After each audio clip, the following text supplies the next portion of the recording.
விளக்கு ஏற்றுதல் அல்லது வெளிச்சத்தை கொடுத்தல், அதுவும் ஒரே நேரத்தில். இந்தியா மிகப்பெரிய நாடு, அதிக மக்கள் தொகை கொண்ட தேசம். கொரோனா என்ற ஒற்றை சொல்லில் திகைப்புற்று நிற்கிறது. மொத்த ஊரடங்கில் உள்ள இந்த சூழலில் ஒட்டுமொத்த ஒற்றுமையை, உணர்வை பகிர்ந்து கொள்ள, அடையாளப்படுத்த ஒரு முயற்சியாகத்தான் இந்த செயலை பார்க்க முடிகிறது. உளவியல் ரீதியாக, அறிவியல் ரீதியாக, ஆன்மீக ரீதியாக என்று இதனை பார்க்க வேண்டியுள்ளது.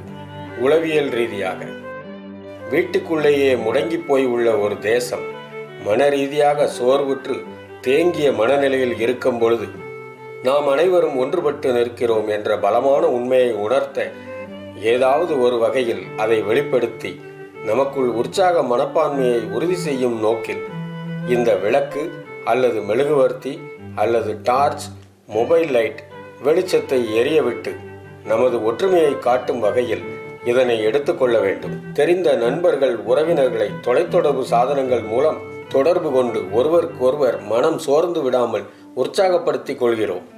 அதுபோல நமக்காக உழைக்கும் மருத்துவர்கள், செவிலியர்கள், காவலர்கள், சுகாதார பணியாளர்கள், அரசு அலுவலர்கள் அனைவருக்கும் நாம் தோள் கொடுத்து நமது ஆதரவை தெரிவிக்கும் வகையில் கைதட்டல்கள் போன்ற குறியீடுகளை கொண்டு நமது உணர்வை வெளிப்படுத்துகிறோம்.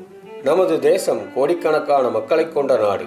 நமது ஒற்றுமையின் குறியீடாக ஒரு குறிப்பிட்ட நேரத்தில் குறிப்பிட்ட செயலை செய்வதன் மூலம் நம்மை நிமிர்ந்து நிற்கச் செய்கிறோம்.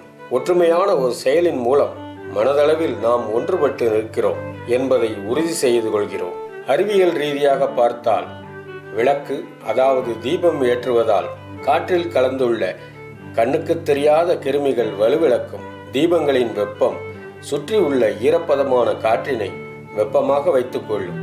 அந்த நிலையில் நம்மை சுற்றி உள்ள கிருமிகளின் தாக்கம் வெகுவாக குறையும். நம் முன்னோர்கள் ஏற்படுத்தி கொடுத்த பாதைதான். ஆன்மீக ரீதியாக பார்த்தால், கூட்டு பிரார்த்தனையின் பலன் இது எல்லா மதத்தினருக்கும் பொருந்தும். குறிப்பிட்டு யாரையும் கூற முடியாது. நீங்கள் எண்ணி பார்த்தால் அனைத்து மதத்தினரும் ஒரு குறிப்பிட்ட நேரத்தில் அல்லது குறிப்பிட்ட நாளில் அல்லது குறிப்பிட்ட மாதத்தில் அவரவர்கள் மதம் கூறும் வழிகாட்டுதல்களின்படி ஒரே மாதிரியான பிரார்த்தனை செய்வது உண்மை. அது மட்டுமல்ல, விளையாட்டு போட்டிகளை எடுத்துக்கொண்டால் கூட அதன் பார்வையாளர்கள் அந்த மைதானத்திற்குள் இருந்தாலும் தொலைக்காட்சி மூலம் பார்த்து கொண்டு வீட்டில் இருந்தாலும் ஒரே சிந்தனையில், ஒரே உணர்வில் இருப்பார்கள். அதுபோலத்தான் இந்த சூழ்நிலையும்.